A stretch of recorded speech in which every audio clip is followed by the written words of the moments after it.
আসছি, সবাই আসছে দেখলাম যে সবাই আসছে, এর জন্য আসছে আমিও দেখতে।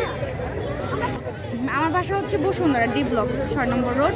আমি আসছি, দেখলাম ফোনে যে সবাই আসছে এখানে দেখতে, তাই আমিও আসলাম দেখতে। দেখে কি মনে করবো, সব কিছু তো উলটপালট হয়ে গেছে। এখন যা হওয়ার হয়েছে, এখন সব কিছু ভালোভাবে চলবে, সুস্থ হবে আমাদের দেশটা, এটাই চাই। আবার সব কিছু আগের মতন হয়ে যাবে, সুন্দর। আমার পাপা বলছে কি চলো আজকে সংসদ ভবনে যাই। পরে আমি বললাম কি চলো পাপা, আমি যাবো আমি সংসদ ভবনে।